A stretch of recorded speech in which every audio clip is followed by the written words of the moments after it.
Bonsoir et bienvenue dans ce troisième épisode des Secrets du droit international. Aujourd'hui, les Nations Unies. Petit point donc sur les choses importantes à savoir sur l'Organisation des Nations Unies et ses principaux organes. C'est une organisation qui a été créée en 1945. Elle succède à la Société des Nations qui avait été créée après la Première Guerre mondiale et qui n'a pas réussi à empêcher la Seconde. L'ONU compte aujourd'hui 193 membres, c'est-à-dire tous les États du monde, sauf le Vatican et la Palestine, qui sont des États observateurs.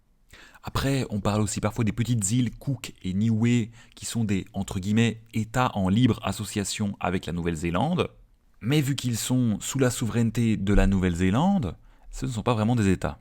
Enfin bref, tous les États du monde, ou presque. Les Nations Unies ont été établies par la Charte des Nations Unies qui prévoit une série d'organes qui la font fonctionner. Ces organes sont au nombre de 6, l'Assemblée Générale, le Conseil de Sécurité, la Cour internationale de justice, le Conseil économique et social, le Conseil de tutelle et le Secrétariat. On va se concentrer aujourd'hui sur les 3 premiers organes, car ce sont les plus importants. Premièrement donc, l'Assemblée Générale. L'Assemblée Générale est l'organe délibératif principal des Nations Unies et, comme son nom l'indique, elle accueille tous les États. Chaque État membre y siège et a une voix. Elle ne se réunit pas en permanence, mais par sessions, qui ont lieu en fait chaque année entre septembre et décembre. À cette occasion, les États votent des résolutions. Ces résolutions ne sont pas contraignantes. Elles encouragent ou invitent les États à faire ou à ne pas faire certaines choses. Il y a une seule exception à cette règle de résolution non contraignante, c'est les résolutions qui permettent d'assurer le bon fonctionnement de l'organisation. Le budget par exemple. Si on vote le budget et que c'est pas obligatoire, c'est pas très intéressant de le faire. Le Conseil de sécurité, ensuite. Comme son nom l'indique, le Conseil de sécurité se concentre sur les questions de paix et de sécurité internationale, alors que l'Assemblée générale, elle, a une vocation plus générale. Il est composé de 15 membres, 10 membres temporaires, qui siègent pour 2 ans avant d'être remplacés par d'autres, et 5 membres permanents. Le Royaume-Uni, la France, la Russie, la Chine et les États-Unis. Contrairement à l'Assemblée générale, le Conseil de sécurité siège, lui, toute l'année. Et il vote des résolutions qui peuvent être contraignantes pour les États, en particulier en matière de paix et de sécurité. Sur ce point d'ailleurs, les règles de vote au Conseil de sécurité sont un petit peu particulières. Pour adopter une résolution, il faut une majorité de 9 voix positives, mais en plus, les membres permanents ont un droit de veto. Leur vote négatif empêche automatiquement l'adoption d'une résolution. D'ailleurs, à ce sujet, petite curiosité, la Charte des Nations Unies prévoit en fait que, pour adopter une résolution, il faut un vote affirmatif de tous les membres permanents. Ce qui veut dire qu'il faudrait que les 5 membres permanents disent oui pour pouvoir adopter une résolution. C'est très sévère et ça n'a en réalité jamais été appliqué. Car dès la résolution 4 du Conseil de sécurité, on a pris l'habitude de considérer comme adoptée toute résolution qui n'avait pas obtenu de non des membres permanents.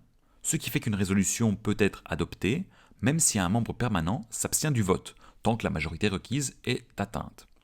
C'est bien plus pratique. Si vous voulez tout savoir, c'est ce qu'on appelle une coutume contra legem, étant donné que la pratique va ici à l'encontre du texte. L'existence de cette pratique a d'ailleurs été confirmée par la Cour internationale de justice dans son avis consultatif sur la Namibie en 1971. Enfin, concernant la relation entre le Conseil de sécurité et l'Assemblée générale, la Charte établit une hiérarchie qui place le Conseil de sécurité un tout petit peu au-dessus. En effet, l'article 12, paragraphe 1 de la Charte prévoit que lorsque le Conseil de sécurité se saisit d'une situation, l'Assemblée générale ne peut pas prendre de résolution à ce sujet, tant que la situation est encore à l'ordre du jour du Conseil. Autrement dit, si le Conseil de sécurité s'occupe de quelque chose, l'Assemblée générale ne peut pas prendre de décision à ce sujet. Ce principe connaît une seule exception, qui a été instituée par une résolution de l'Assemblée générale prise en 1950, la résolution 377, Union pour le maintien de la paix.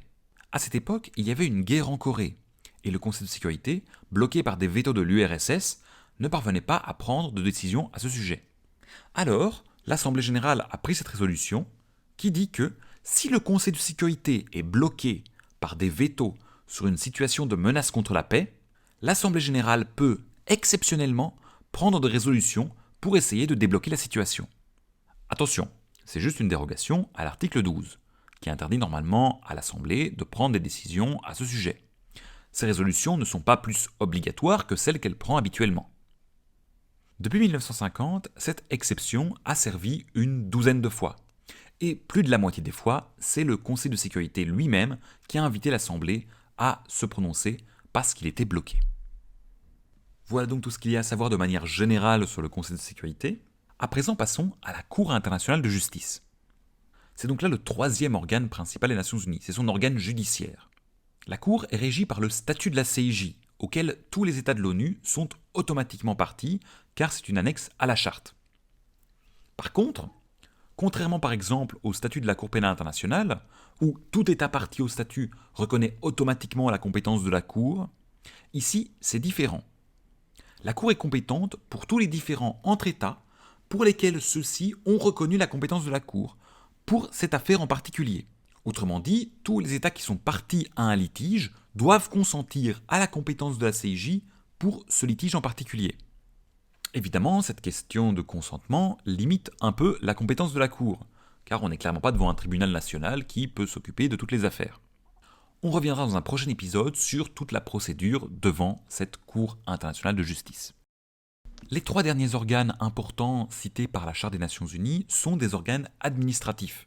Il suffit simplement de savoir qu'ils existent. Il y a le Conseil économique et social des Nations Unies, qui a un rôle consultatif dans les décisions de coopération économique et sociale. Ensuite, il y a le Secrétariat des Nations Unies, qui s'occupe d'organiser tout et que tout fonctionne bien.